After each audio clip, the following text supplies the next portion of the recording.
It has been quite a while since we did one of our last Attack on Titan videos, ladies and gentlemen. Since we had a lot of new people since the last time we did this, the channel's actually probably grown like, what, 4 times since the last time we did one? All of these reactions were recorded after I watched the episodes. I watched 4 episodes at a time. My brother basically spaced this out. My dad and I would watch it the first time, and my brother's already seen the entire series. And we watched the dub version, not the sub version, since our dad has, not much experience watching things like, subbed anime, obviously.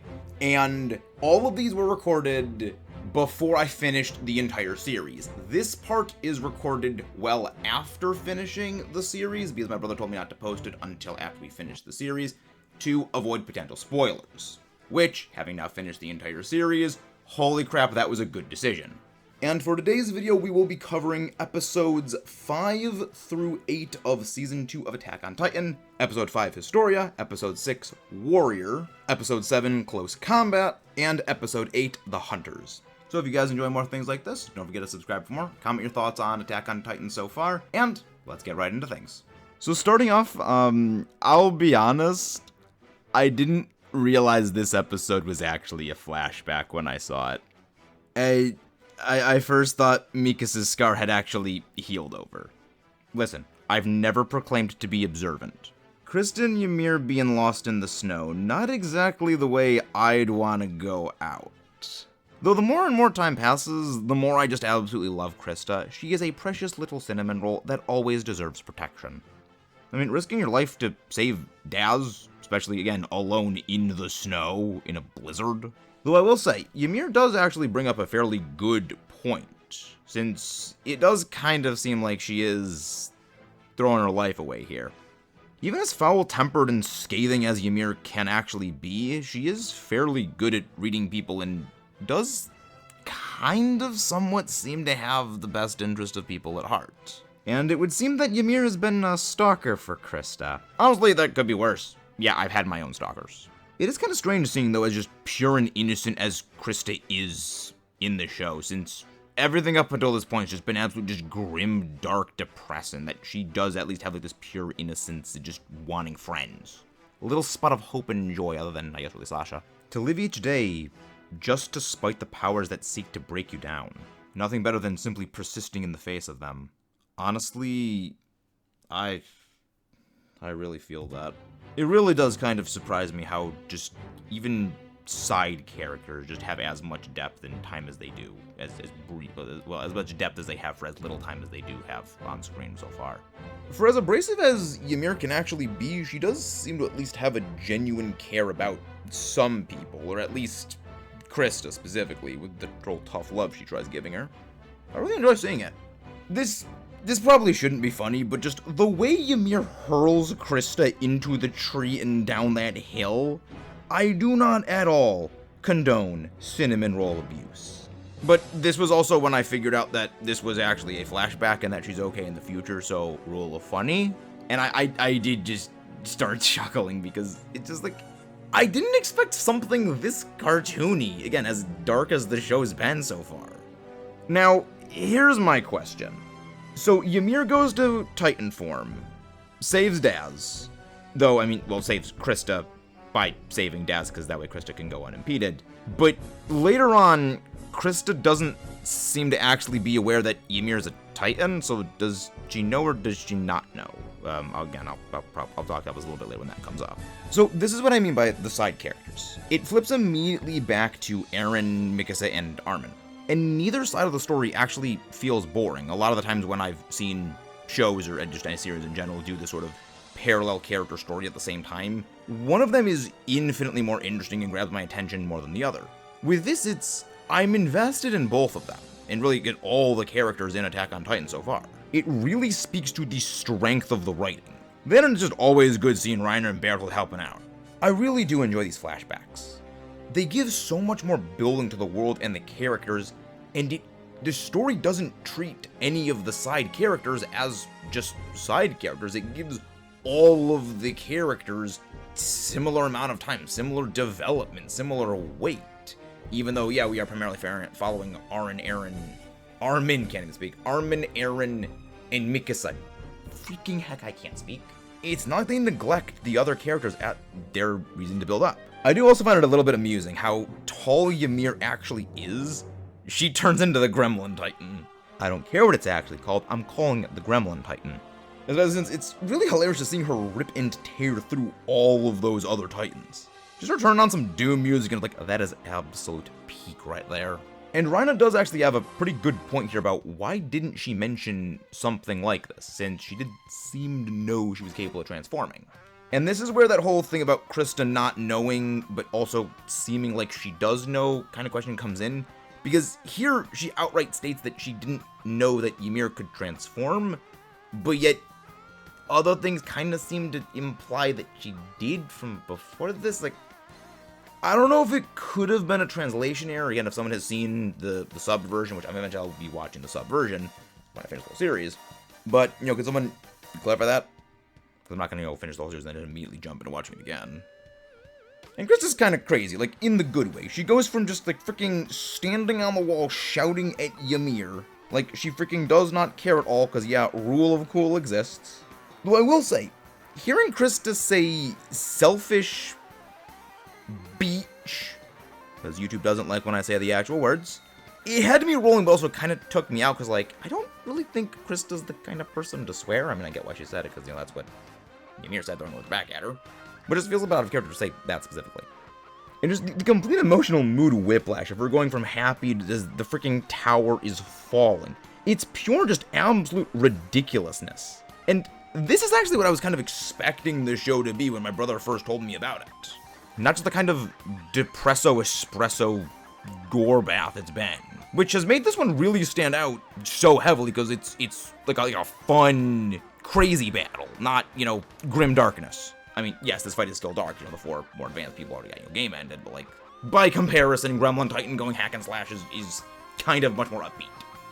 Now, Ymir spoke in her Titan form, right? Or am I imagining that as the growls sort of-ish inwards? So that does mean Connie's implied mom did actually speak? And, frickin' heck, that tower falling did nothing. It looked awesome, Ymir throwing bricks at stuff, but it did nothing. I mean, it is consistent with what we've seen so far. Blunt force really doesn't work on Titans. You need to slash sharp force works over blunt force. So I do give him points for consistency. I am beyond happy Ymir actually did not get eaten at this scene. I was really just starting to like her, and you guys are gonna find this out with me. I don't like it when characters die in fiction.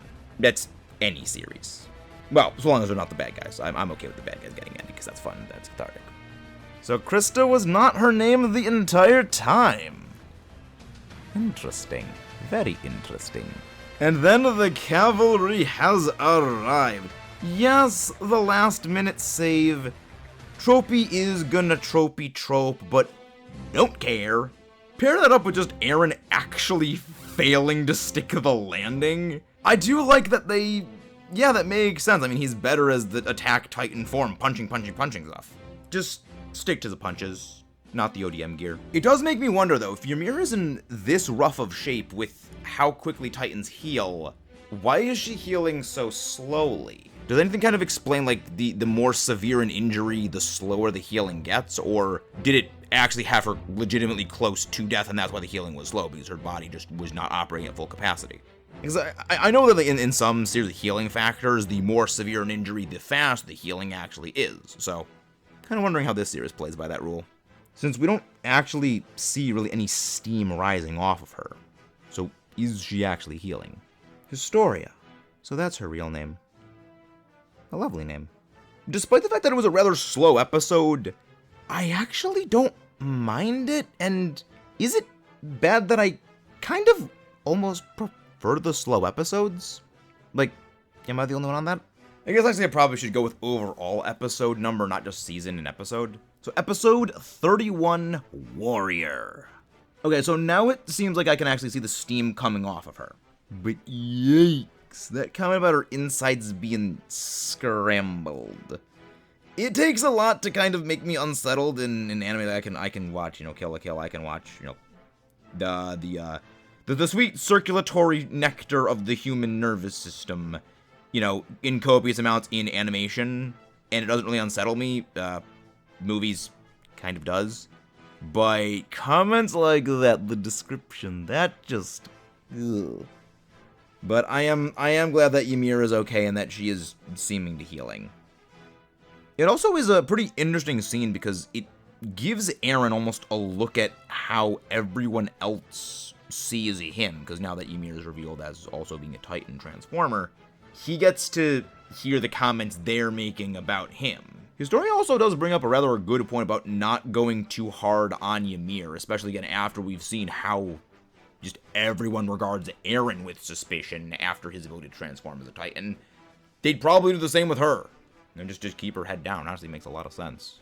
Ah yes, the mission to find the non-existent breach in the walls. Because remember, these are all recorded after I finish the 4 episodes, or, well, 5 episodes for the end of Season 1, in segments. So, I am kind of, like, saying as things are happening in the episode for the reaction, but also, like, if something, like, later on is revealed, I will, you know, obviously comment it, if it immediately is affecting now, like, oh yeah, that happened, that followed up on. You guys get what I mean. But yeah, like, even when we first heard about the breach in the wall, I did think that there was actually no breach. Just, the guy made it really obvious. I mean, unless, you know, I mean, maybe I've been intended in the original translation, but like the translation of it did kind of make it a little obvious that it wasn't there, because of just how heavily they were harping on it.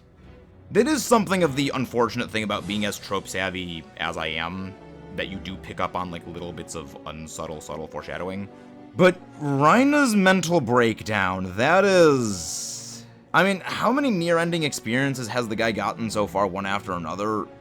The dude's just emotionally broken at this point, and I don't think any of us would be any different. Again, this is what I mean when I said the little side characters do actually get their own moments in the sun. Zoe sending people to actually look into Connie's village. Ragaku, that's what it is. You know, just give the characters a little bit, just the slight hope. Again, the show treats every character with equal respect and weight. And then finally Hana says there is no breach. I fricking knew it. King Kong did something. Either he fricking chucked the Titans over the wall, or has like some mutation powers. Give me Dino Chicken Titan. We saw it in the opening. There is T-Rex. There is Dinosaur. So I know it also was actually a very like wholesome thing seeing Hannes interacting with the 3 youngsters. Just, he's seen them their entire life, and now I was like, wait, what are you guys doing here? Just, I really like that. Oh, Reina. So you did the attack on humanity. The fact that Reina said he's the armored, and that Berthold's the colossal, I actually thought and really was hoping that he was joking. Because the show never comes out and clearly states anything. So it really threw me for a loop, and just, it felt like a mind, like, is it real? Is it just a break from reality? Is it a mind screw? I don't freaking know. But, well, he is the Armored Titan, and Berthold is the Colossal, and I now like Reina substantially less. But, like, just meanwhile, as Mikasa is just giving the greatest of all death stares down at them, like, how does nobody else overhear any of this? And if Mikasa overheard this, why would she not just like immediately jump into hack and slash battle mode? Now, I'll be real, I actually really loved this scene. It really takes a lot of me to get to absolutely love a character. And it also takes a lot to get me to hate a character. But the fact that they just so casually drop that revelation, like a freaking like just tactical nuke, is hilarious. Cause like, is it a mind screw? Is it real? Like, that is a massive plot twist. And they just come out and say it casually unprompted. Eren's optimism it's honestly kind of heartbreaking. Cause he just wants to see the best in everyone. And yeah, Reina really was everybody's big brother. He really did everything that he could to help, and it's very strange that he could have left others to die to save himself, and yet he put himself in danger, which, I mean, realistically, if he got injured, he could have exposed the fact that he was a Titan because of the healing, time and time again, you know, saving people who were, you know, ostensibly his enemies. It hurt to watch, but honestly, it was really just well written. And actually, after everything, Dad actually mentioned that he had prior figured out that Rhino was actually the Armored Titan, actually a while back even, since the haircut actually. After Annie was revealed to have been the female Titan, which I think he suspected, he correlated the hair shape and, not necessarily color, but just hair shape with, okay, well, who has that kind of hair? And saw that, you know, Rhina matched it pretty well. Now, it threw me off for me, because, like, Rhina's hair is blonde, and the Armored Titan's, like, that, like, white-gray color. Again, I have never proclaimed to be observant. So that slight little joke I made before about Mikasa just giving the death stare, that was a little bit hyperbolic and humorous, because, like, she is the first time I've ever seen a hero, at least think I've seen a hero, actually attack someone mid-monologue. And I think actually this might be, like, the first time Mikasa has, like, failed to get a hack and slash takedown. But that transformation and just the music. Holy crap, cinematic. Like, who gave these guys permission to cook? Though it does bring the question, why do they want Eren? Episode 32, Close Combat. Now, in hindsight, this actually makes a lot of sense why they would want to try and get close to Eren. As well as it really does color all of their past words and past interactions in a vastly different light. As well as the question of, where the heck do they come from? Now, Colossal Titan. Got a lot to say on this guy.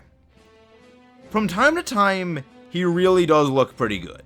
And then there's other times, he just looks really, really bad in that 3D CGI. Like, the hand-drawn is just freaking amazing. Please tell me we get more of this. They really know how to play with your emotions. Connie not knowing that Rhina and Berthold are the Colossal and the Armored. That just guts ya. Just the pure rage and guttural distortion in Eren's voice when he is speaking. It really does just hit differently. Alright. Mikasa has been, like, really, really on top of everything fighting so far. I have to ask, why the frick is she aiming for the bone? Like, the flesh is, like, 4 inches away from it. Like, a lot of the writing has been pretty smart, but that's kind of a dumb thing to frame. Like, the soft, fleshy bit is right next to it. Is it kind of bad that I actually enjoy Rhina's punch to Eren just making him spin around after that face punch? Like, it's kind of fun. Flashback with Annie, still very conflicted about her. I do very much enjoy, like, this faux damsel in distress thing she keeps playing on, but it's also a little bit strange that she helped teach Eren a pretty, like, advanced seeming hand-to-hand combat move when she was the female Titan and was, well, maybe she didn't know that he was was he like the Titan back then or no? I mean, like, did she know, like, was he just styling on him? But even though, like, she was the enemy of, like, all of them anyway, so, like, why would she teach any of them anything? Like, I mean, she never, like, was socializing, so, I don't know. I don't know. Which also brings me to another question. Does she ever actually come out of that rock? It's also a nice thing to see that, basically in any other series, Eren's, like, super rage mode would basically be, like, his win button, you know, super anger, super strength. But, like, it's just not even the case here. He's wildly flailing around. Reiner just beats the crap out of him. And that he actually needs to calm down. You know, sometimes the show is a little bit tropey, and other times it actually does, like, really subvert them, which is great because it helps to just always keep you guessing. Which, I mean, granted, the absolute blurting out of where the Armored Titan, where the Colossal Titan does a good job of that as well. It's like, well, is the subtlety there? Is the non-subtlety actually there? What's the what? On top of that, fighting styles. I actually really like this. With Annie, it was a lot more of, like, I guess, like, martial arts almost. Where with Rhina, it's more of like a wrestling match, so to speak. It really does make every fight feel different. Now, is it just me, or is Berthold looking a little slimmer? Huh. So he can shed his armor for an increase in speed. That actually makes a lot of sense. Since his musculature would need to carry all that extra weight, shedding it would mean, well, one, better movement range, but also less weight he actually has to carry, which is absolutely horrifying. Since he can literally just, like, switch from, like, tank to DPS at the drop of a hat.